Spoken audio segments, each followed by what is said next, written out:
تو جب آپ نے جنریٹ کی تو آپ نے ایف بی آر کو بتا دیا کہ ہم نے 2 دکانیں کھولنی ہیں، لیکن کھولنے سے پہلے ہی نوٹس آ جاتا ہے کہ جی یہ آپ 10-10 لاکھ روپے جمع کرائیں. آپ کا مقصد یہ ہے کہ آپ اس کا ٹرن اوور چیک کریں یا آپ جو ہے اس کا آپ کو سورس آف انکم پتہ چلے. ہمارے یہاں لوگوں کا ٹرن اوور تو بہت ہے لیکن پروفٹ اور مارجن نہیں ہے. ہمارے یہاں جو مڈ لیول کا ڈسٹریبیوٹر ہے یا مڈ لیول کا ہول سیلر ہے وہ اس وقت ٹیکس نیٹ میں موجود نہیں، تو وہاں پہ آپ کی ٹیکس کی چین بریک ہو جاتی ہے. دوسری جانب ایف بی آر کا کہنا ہے کہ چونکہ پوائنٹ آف سیلز سسٹم ابتدائی سٹیج میں ہے اس لیے اس میں بہتری کی گنجائش ہے. البتہ تاجروں کی جانب سے ہراسانی کی شکایت کے ازالے کے لیے کوشش کی گئی ہے کہ تمام معاملات آن لائن دیکھے جائیں اور ایف بی آر کے اہلکار کا تاجروں سے کم کانٹیکٹ ہو، حتیٰ کہ یہ چیک کرنے کے لیے کہ پوائنٹ آف سیلز کے نظام میں شامل ریٹیلر کہیں ڈنڈی تو نہیں مار رہا. اس سلسلے میں مسٹری شاپنگ کے لیے بھی تھرڈ پارٹی سے مدد لی جائے گی جن کے سروے کرنے والے اہلکاروں کا ایف بی آر کو بھی علم نہیں ہوگا. جیسے جیسے ایف بی آر کے پاس ٹیئر 1 کے اہل ریٹیلرز کی معلومات اکٹھی ہوتی جا رہی ہیں، ویسے ویسے ہر ماہ کی 5 تاریخ کو نئے ریٹیلرز کی فہرست کا اجرا ٹیکس جمع کرنے والے ادارے نے کرنا شروع کر دیا ہے، جنہیں مہینے کی 10 تاریخ تک سسٹم سے منسلک کرنے کا پابند کر دیا گیا ہے. اگر کوئی ریٹیلر یہ سمجھتا ہے کہ وہ ٹیئر 1 کا اہل نہیں ہے تو اس پر لازم ہے کہ اپنا کیس بھی مہینے کی 10 تاریخ تک ایف بی آر کو جمع کرا دے. بصورت دیگر ریٹیلرز جرمانے کے لیے تیار رہیں جو ان پٹ ٹیکس کے 60% کے برابر ہے. پوائنٹ آف سیلز کے نظام سے حاصل ہونے والی اس رسید سے جہاں کسٹمر کو یہ احساس ملتا ہے کہ اس کا دیا گیا ٹیکس کہیں چوری نہیں ہو رہا، وہیں یہ سسٹم آگے چل کر معیشت کو دستاویز کرنے میں اہم کردار ادا کرے گا. اس بہت اہم موضوع پہ بات کرتے ہیں، مزید اس کی فیڈ بیک لیتے ہیں. ہمیں جوائن کر رہے ہیں جناب شارق وورا، صدر ہیں Karachi chamber of commerce and industry کے. بہت بہت شکریہ وورا صاحب. کیا رسپانس مل رہا ہے آپ کو اپنے ممبرز کی جانب سے؟ پاکستان کے لیے تو یہ بہت ہی کرٹیکلی امپورٹنٹ یہ اسکیم ہے کہ پوائنٹ آف سیلز ہوں، ڈیجیٹل پیمنٹ سسٹم آئے، کیش اکانومی کا خاتمہ ہو. کیا ابھی تک آپ کا رسپانس ہے؟ کامران صاحب السلام علیکم. ایک تو جو پوائنٹ آف سیلز کا جو انٹیگریشن ہے اس کا جو محور ہے وہ کراچی ہے، اس لیے کہ کراچی جو ہے وہ پاکستان کا سب سے کمپلائنٹ ٹیکس سٹی ہے. یہ پوری اسٹیٹسٹکس اس چیز کا ثبوت ہے. اب جو نیا نظام آیا ہے پوائنٹ آف سیلز کا، وداؤٹ لائکس اور ڈس لائکس کہ یہ کون سی حکومت نے شروع کیا اور کون سی حکومت نے امپلیمنٹ کیا، ہم کو دیکھنے کی ضرورت یہ ہے کہ کیا یہ سسٹم جو ہے آئندہ آنے والے وقت میں پاکستان کے لیے، معیشت کے لیے، ٹیکس پیئرس کے لیے، ٹیکس نیٹ کے لیے بہتر ہے کہ نہیں. یقیناً ہے. اور میں سمجھتا ہوں کہ حکومت نے آلدو کہ یہ کوئی اتنا پاپولر ڈیسیشن یہ تو نہیں ہے، اس سے تو کوئی نہیں اعتراض کرے گا کہ یہ بہتر ہے یا نہیں. مجھے یہ فرمائیے نا کہ جو آپ کے جو اس یقیناً یہ بہت ہی کمپلائنٹ سٹی ہے تو اس کا رسپانس بہت امپورٹنٹ ہوگا، تو کتنے آپ کو کیا رسپانس مل رہا ہے اپنے ممبرز کی جانب سے کراچی چیمبر کو؟ کراچی چیمبر کو جو انیشل رسپانس مل رہا ہے اس میں کوئی بہت بڑی شکایتیں ہمیں نہیں ملی، ماں سوائے اس کے کہ فار ایگزامپل جو بیکریز ہیں یا مٹھائی شاپس ہیں، وہ ان کی بہت ساری جو پروڈکٹس جو وہ خریدتے ہیں اس کی ان کو ان پٹ نہیں ملتی. فار ایگزامپل ویجیٹیبلز ہیں، گھی ہے، گھی کے اپنا سبزیاں ہیں اور اس قسم کی خورد و نوش کی بہت سارے آئٹمز ہیں جن کا ان کو ان پٹ نہیں ملتا. آلدو گورنمنٹ نے ابھی انیشل سٹیج پر گویا آپ یہ فرما رہے ہیں کہ جہاں سے یہ بڑے ریٹیلر چاہے وہ مٹھائی ہو، بیکری ہو، جہاں سے وہ خریداری کرتے ہیں ان کو اس کی دستاویزی رسید نہیں ملتی ہے تو ان کو کیش میں دینا پڑتا ہے اور سامنے والا اس کو دیتا نہیں تو وہ اپنے بکس میں اس کو شو نہیں کر پاتے. یہ ایک پرابلم ہے. جی ایک یہ پرابلم ہے. دوسرا پھر اس کا جو 4.5% ود ہولڈنگ ٹیکس جو ہے، جب میرا جو ریٹیلر ہے ممبر وہ کسی سے خریداری کرتا ہے تو وہ سیلز ٹیکس میں رجسٹرڈ سپلائر نہیں ہے کیونکہ گوشت سبزی جو ہے وہ سیلز ٹیکس کے نیٹ سے باہر ہیں، تو اس کو 4.5% ود ہولڈنگ ٹیکس جو ہے اپنے پاس سے دینا پڑتا ہے. تو کامران صاحب اس میں ابھی انیشلی یہ ہوگا کہ وہ جو کاسٹ ہے وہ الٹیمیٹلی کنزیومر کو ایڈ ہوگی. ایک یہ چیلنج آئے گا جس سے میں سمجھتا ہوں کہ انفلیشن میں کچھ اضافہ ہوگا، لیکن وقت کے گزرنے کے ساتھ ساتھ وہ جو بیکورڈ انٹیگریشن ہے اس کو بھی گورنمنٹ کو بھی سمجھ میں آئے گی, FBR کو بھی اس ڈیٹا سے یہ پتہ چلے گا کہ ان ریٹیلرز کو ہم نے ان پٹ کیسے دینی ہے. تھینک یو سو مچ. بہت بہت شکریہ جناب شارق وورا, صدر Karachi chamber of commerce and industries ہمارے ساتھ موجود تھے.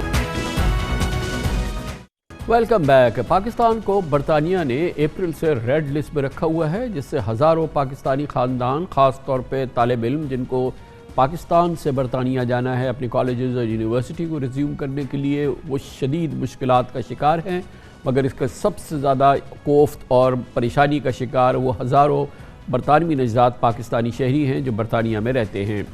سمجھ سے باہر ہے یہ بات, مگر یہ ایک بحث ہے جو جاری ہے کہ برطانوی حکومت کا یہ فیصلہ سائنسی بنیادوں پہ کیا گیا ہے یا اس کے پیچھے سیاست کا بھی ہاتھ ہے. برطانیہ کی جانب سے پاکستان کو ریڈ لسٹ میں شامل کرنے کے فیصلے کو اپریل میں لنڈن ہائی کورٹ میں جب چیلنج کیا گیا تھا تو وہاں برطانوی حکام نے موقف اپنایا تھا کہ پاکستان نے دسمبر 2020 کے بعد سے جینوم سیکوینسنگ کا ڈیٹا فراہم نہیں کیا, اس لیے اپریل میں اسے ریڈ لسٹ میں ڈالا گیا.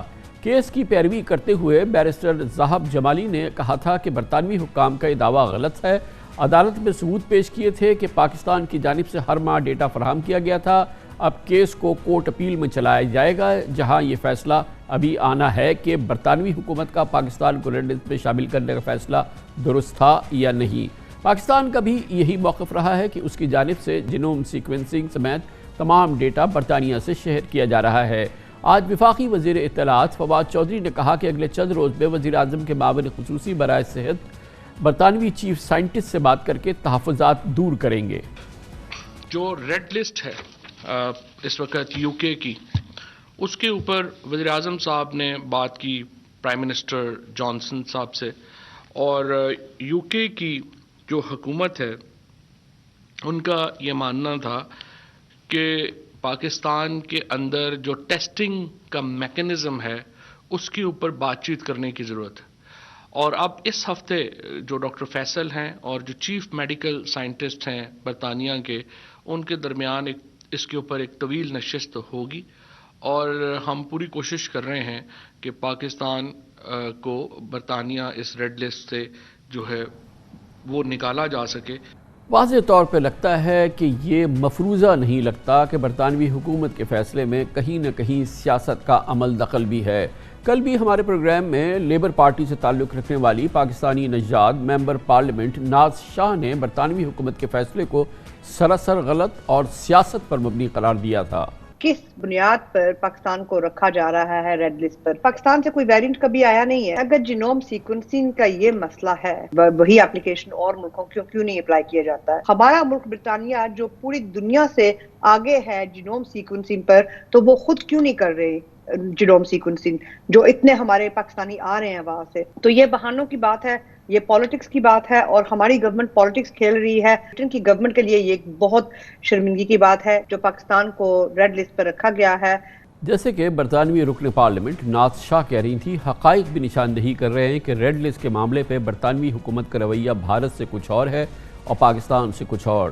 تقریباً 2 ہفتے قبل برطانیہ نے ریڈ لسٹ کا فیصلہ ری وزٹ کیا اور بھارت کو اس لسٹ سے نکال کر ایمبر لسٹ میں شامل کر دیا. اب بھارت سے برطانیہ پہنچنے والے افراد کو ہوٹل کے بجائے کسی گھر یا ہاسٹل میں کوارنٹین کرنا پڑتا ہے, جبکہ پاکستان سے وہاں پہنچنے والوں کو 10 دن کوارنٹین کرنا ہوتا ہے, جس کا خرچہ پاکستانی روپوں میں تقریباً 5.5 لاکھ روپے کے قریب بنتا ہے. اس پورے معاملے کو, پاکستانی نژاد خاندانوں کو, پاکستانی طالب علموں کے اس مسئلے کو اور اس الزام کو کہ پاکستان کے ساتھ سیاست کی جا رہی ہے, برطانیہ کی ریڈ لسٹ کا فیصلہ پاکستان کے حوالے سے میرٹ پہ نہیں ہے, بھرپور انداز میں چیلنج کیا. برطانوی ہائی کورٹ میں, لنڈن ہائی کورٹ میں بہت ہی ہونہار لائر ہیں برطانیہ میں, برطانوی قوانین اور امیگریشن قوانین کے بیرسٹر ذہب جمالی نے. بیرسٹر صاحب ہمارے ساتھ موجود ہیں. بہت بہت شکریہ بیرسٹر ذہب جمالی صاحب. یہ فرمائیے گا کہ آپ کی کیس کی کہ یہ ریڈ لسٹ پہ جو پاکستان کو کیا گیا یہ غیر منصفانہ فیصلہ تھا, یہ میرٹ کے بیس پہ نہیں تھا, اس کی بنیاد کیا تھی, اس کی آپ کے مین آرگیومنٹ کیا ہیں اس کو ثابت کرنے کے لیے؟ بسم اللہ الرحمن الرحیم.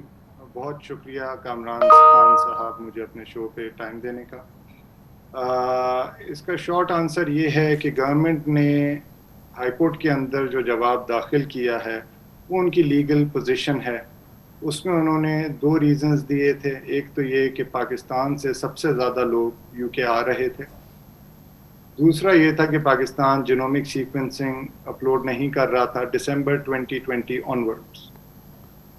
پہلے کا ہم نے آنسر گورنمنٹ کو یہ کہا تھا کہ اگر ہم انڈیا سے کمپیئر کریں تو ادھر زیادہ ایئر لائنز ادھر سے فلائی کر رہی ہیں یو کے, زیادہ شہروں سے فلائٹس آ رہی ہیں, تو اٹس پریکٹیکلی امپاسبل کہ پاکستان سے زیادہ لوگ آ رہے ہوں گے انڈیا سے بھی.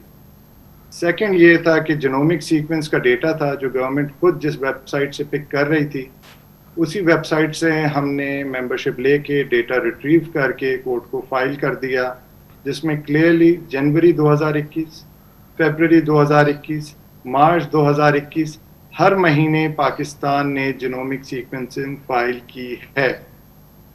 یہ چیز ان کے وکیل کورٹ کے اندر ایکسیپٹ کر چکے ہیں کہ ہمارا فائل کیا ہوا ڈیٹا کریکٹ ہے. تو اس کے اندر پہلا سوال یہ ہے, ہماری جو پوزیشن ہے کہ پاکستان کو ریڈ لسٹ کے اندر ڈالا ہی غلط بیسس پہ گیا تھا, تو اس لیے یہ ڈیسیجن ان لافل ہے. دوسری چیز جس پہ مطلب کیا کہہ سکتے ہیں کہ انڈین ویریئنٹ کی وجہ سے یو کے میں کیسز اب بڑھے, اس کی وجہ سے اب یو کے کی گورنمنٹ زیادہ کوشیس ہو رہی ہے اور انڈیا کو ریڈ لسٹ سے نکال دیا ہے. جہاں سے ویریئنٹ آئے ہیں پاکستان کو ریڈ لسٹ پہ مینٹین کر رہے ہیں جہاں ویریئنٹ اوریجنیٹ نہیں کیا ہے. اچھا بیر صاحب, اس میں پہلی چیز تو یہ بھی ہے جو کہ آپ کے آرگومنٹس میں نے دیکھا کہ جب پاکستان کو ریڈ لسٹ کیا تھا تو اس وقت بھی جبکہ انڈیا میں پیک پہ تھی یہ پوری وبا جو وہاں کی کیفیت تھی اور لاکھوں کیسز ڈیلی ہو رہے تھے, ہزاروں اموات ہو رہی تھی, مگر پھر بھی انڈیا کو ریڈ لسٹ پہ نہیں ڈالا گیا تھا. یہ بھی ایک بہت ہی عجیب و غریب مینجمنٹ تھی اس وقت, یا جو ڈیسیشن تھا برٹش گورنمنٹ کا یا ان کی ہیلتھ اتھارٹیز کا.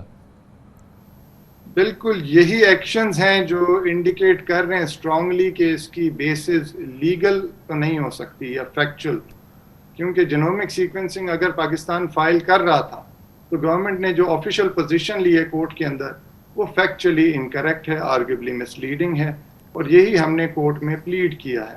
اب انشاءاللہ کورٹ آف اپیل کے جج ڈیسائیڈ کریں گے کہ ہمارے جو پوزیشن ہیں, سبمیشنز ہیں, ان میں میرٹ ہیں یا نہیں ہیں. دوسری پوزیشن یہ ہے کہ یہ بار بار کہتے ہیں کہ جی ان کا جو بھی وہ اسپیشلسٹ ٹیم ہے جو یہ اسیس کر رہی ہے سائنٹسٹ کی اور ڈاکٹرز کی, تو وہ ڈیٹا ریلیز کیوں نہیں کر رہے ہیں. انڈیا نے کیا ایکشنز لے لیے جس کے بعد اس کو آپ نے واپس ایمبر لسٹ پہ کر دیا, اور پاکستان نے کیا ایکشنز نہیں لیے ہیں. ابھی تک data clear, complete, comprehensive release ہی نہیں کر رہی ہے گورنمنٹ. یہ اگر کوئی ایشو نہیں ہے, سائنٹیفک بیسس پہ پاکستان کو ریڈ لسٹ میں رکھا جا رہا ہے, تو ڈیٹا کمپلیٹلی ریلیز کیوں نہیں کر رہی یو کے گورنمنٹ؟ یہ ایک امپورٹنٹ کوسچن. آپ یہ فرما رہے ہیں کہ اس کے اپنے اس فیصلے کے ثبوت میں جو سائنسی ڈیٹا ہے وہ سامنے رکھنا چاہیے, اس کو ٹرانسپیرنٹ طریقے سے سامنے لانا چاہیے, مگر وہ نہیں کیا جا رہا. یہ آپ کی یہ آپ کا ایک آرگومنٹ ہے. بالکل کامران خان صاحب, ہم نے کورٹ سے اسی کا ڈسکلوجر مانگا ہے. کون اسپیسیفکلی ڈیسیجن لے رہا ہے, کب کب ڈیسیجن لیے جا رہے ہیں, کتنا ریگولرلی ریویو کر رہے ہیں, اور کیا ڈیٹا ہے. ڈیٹا تو دکھائیں. ہو سکتا ہے ڈیٹا دیکھ کے پاکستانی گورنمنٹ بولے کہ ٹھیک ہے جی ہم نے کچھ کرائٹیریا میٹ نہیں کیا تھا, ہم آپ کر لیتے ہیں, یا دیکھ لیں کہ انڈیا فار ایگزامپل یا کوئی اور کنٹری کیا کرائٹیریا میٹ کر رہی ہے جس کی بیسس پہ اس کو ریڈ لسٹ سے نکال کے ایمبر لسٹ پہ موو کر دیا. مطلب یہ حد سے زیادہ آئرونک چیز ہے کہ جہاں سے پورا وائرس ڈیلٹا ویریئنٹ یا انڈین ویریئنٹ سٹارٹ ہوا ہے اس کنٹری کو آپ نے نکال دیا, اور پاکستان یا دوسرے ممالک کو آپ پھر بھی ریڈ لسٹ پہ مینٹین کریں. جو برطانوی قوانین ہیں اس میں اب آپ اس معاملے کو کورٹ آف اپیل میں لے گئے ہیں, وہاں پہ کتنی گنجائش ہوتی ہے؟ میں یہ اسیوم کر رہا ہوں کہ جیسے یہاں پہ ہم ریویو فائل کرتے ہیں سپریم کورٹ میں, تو یہ اسی طرح کی کوئی شاید چیز ہے, اور ریویو میں تو چانسز بہت کم ہوتے ہیں کہ آپ کی جو پٹیشن ہے یا آپ کی جو درخواست ہے وہ اپہولڈ ہو. کامران خان صاحب, یہ ہے تو جوڈیشل ریویو, بٹ اس کا اسکوپ ریلیٹیولی جو پاکستان میں ریویو پٹیشنز ہوتی ہیں اینڈ میں اس سے کافی زیادہ ہے.